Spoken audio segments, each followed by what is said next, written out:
రాజులకు రాజు ప్రభులో ప్రభు అయిన యేసుక్రీస్తు నామంన మీకు శుభములు. ఈరోజు దేవుడు మనకు అనుగ్రహించిన వాక్య ధ్యానము అపోస్తులుడైన పౌలు రోమీలకు రాసిన పత్రిక 5వ అధ్యాయము 15వ వచనము. అయితే అపరాధము కలిగినట్లు కృపావరము కలుగలేదు. ఇట్లనగా ఒకని అపరాధం వల్ల అనేకులు చనిపోయిన ఎడల మరి ఎక్కువగా దేవుని కృపయు యేసుక్రీస్తును ఒక మనుష్యుని కృపచేతనైన దానమును అనేకులకు విస్తరించెను. ప్రియులారా, ఈ వాక్య ధ్యానాన్ని మనం పరిశీలించినట్లయితే అపరాధము కలిగినట్లు కృపావరము కలగలేదంట. అంటే అపరాధము ఒక రీతిగా ఈ లోకంలోనికి వచ్చింది, దేవుని యొక్క కృపావరము ఒక రీతిగా ఈ లోకంలోనికి వచ్చినట్లుగా మనము చూడవచ్చు.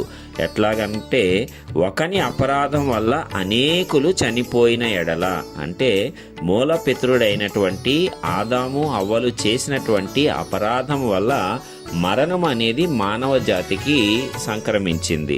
మరి అలాంటి మరణాన్ని తప్పించుకోవటానికి మరి దేవుడు ఇచ్చినటువంటి అద్భుతమైనటువంటి నూతనమైనటువంటి నిత్య జీవములోనికి మనం అందరము ప్రవేశించటానికి ఆ అపరాధము అడ్డు కలిగిస్తూ ఉందంట. ఆ అపరాధ మూలముగా అందరూ కూడా నాశనంలోనికి వెళ్ళిపోతూ అపవాది చేత చెరపట్టబడుతూ ఉన్నారు. మరి అలాగ నరకంలోనికి వెళ్లకుండా అడ్డుకోవాలి, మానవులను రక్షించాలి, వారికి నిత్య జీవాన్ని ఇవ్వాలి, వారి ఆత్మను రక్షించాలి అని దేవుడు తలంచాడంట. మరి తలంచినప్పుడు ఆ మానవుడు చేసినటువంటి అపరాధానికి కొంత పరిహారము చెల్లించాలి కదా. మరి ఏ పరిహారము చెల్లిస్తే మానవుడు నిత్యమైనటువంటి నరకాగ్నిలో పడకుండా, ఆ నిత్యమైన మరణములో పడకుండా తప్పించుకుంటాడు అని దేవుడు యోచన చేసినప్పుడు తన యొక్క సొంత కుమారుణ్ణి బలిగా అర్పించాడు. మన అందరి పాపములను ఆయన మీద మోపాడు, మన అందరి అపరాధములను ఆయన మోసేలాగా ఆయన మీద శిక్షను మన పక్షమున విధించాడు. అలాగున ఆయన కుమారుడైనటువంటి యేసుక్రీస్తు తన తండ్రికి లోబడి మనందరి మానవులందరి యొక్క పాప దోషములను ఆయన వహించి సిలువలో మన పక్షమున ఆయన బలి అవ్వటము, తన ప్రాణాన్ని ఆత్మను అప్పగించడము మనము చూస్తున్నాం. అందరూ చనిపోవటానికి బదులు ఒకే వ్యక్తి చనిపోయి మిగిలిన వారందరినీ కూడా విమోచించాడు, విడుదల కలిగించాడు. ఇది గొప్ప కృపావరము. మరి ఇది అందరికీ కూడా వర్తిస్తుంది. తండ్రి అయిన దేవుని కృప కుమారుడైనటువంటి యేసుక్రీస్తు అనేటువంటి ఒక మనుష్యుని కృపచేత కలిగిన దానము అనేకులకు విస్తరించింది. ఎందుకంటే ఆయన మన పక్షమున బలి అయ్యాడు.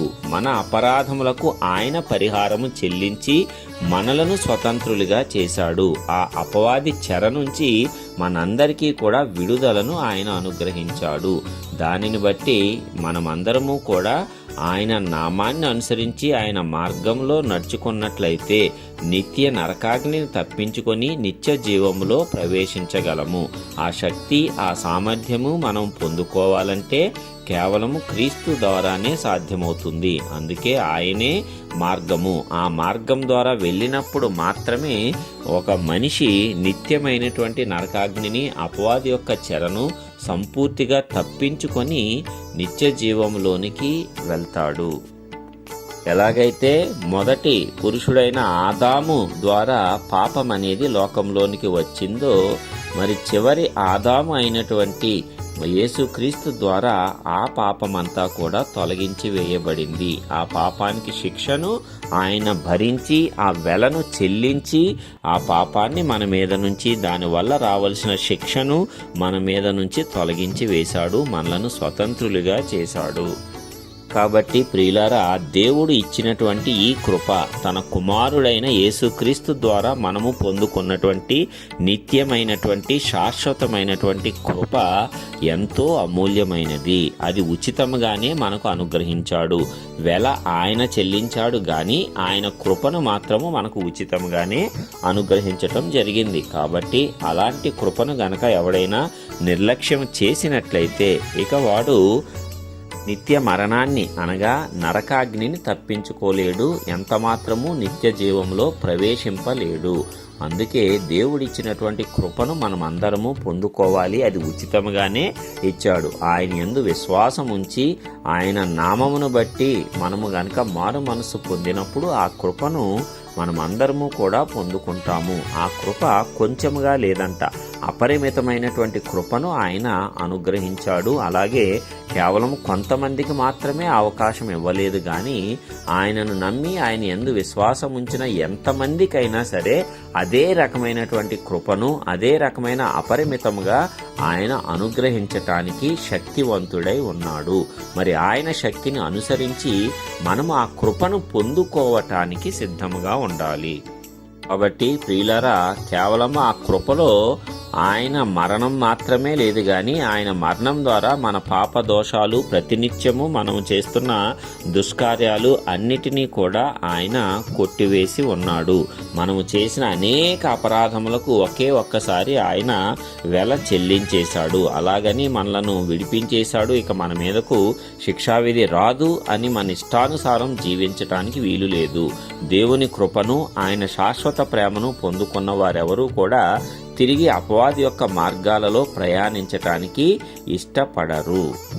కాబట్టి ప్రియులారా, మనందరికీ కూడా రక్షణ యేసు నామము ద్వారానే, ఆ మార్గం ద్వారానే మనం ప్రయాణించినప్పుడు తప్పనిసరిగా నిత్య జీవాన్ని మనము చేరుకుంటాము, మన ఆత్మను రక్షించుకోగలుగుతాము. మరి మనమందరము కూడా ఇలాంటి కృపను అపరిమితంగా పొందుకుందాము. ప్రార్థించుకుందాం.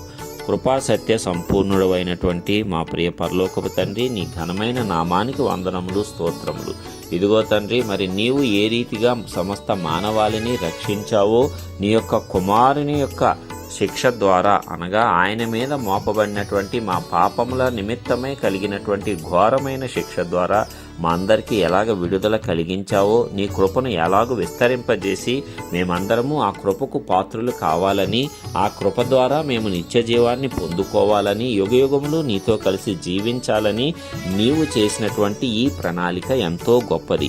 మరి అపవాది మమ్మల్ని అందరినీ కూడా నాశనం చేయాలనేటువంటి ప్రణాళికను కలిగి ఉన్నప్పుడు నీవు అద్భుత రీతిగా నీ కుమారుణ్ణి పంపించి ఆ ప్రణాళికను నాశనము చేసి నీ యొక్క నూతన ప్రణాళికను, నూతనమైన కృపను మా ఎడల విస్తరింపజేసినందులకై నీకే స్తోత్రములు. తండ్రి, అందరికీ కూడా కృపను అపరిమితముగాను, అందరికీ సమయానుకూలముగాను నీవు ఇవ్వటానికి సిద్ధముగా ఉన్నటువంటి దేవుడవు.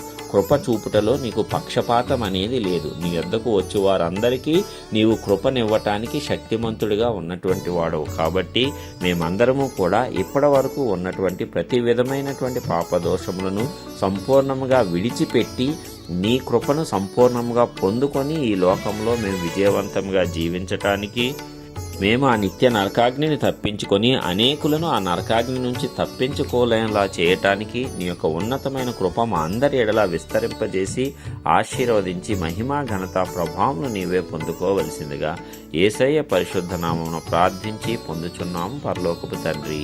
ఆమేన్.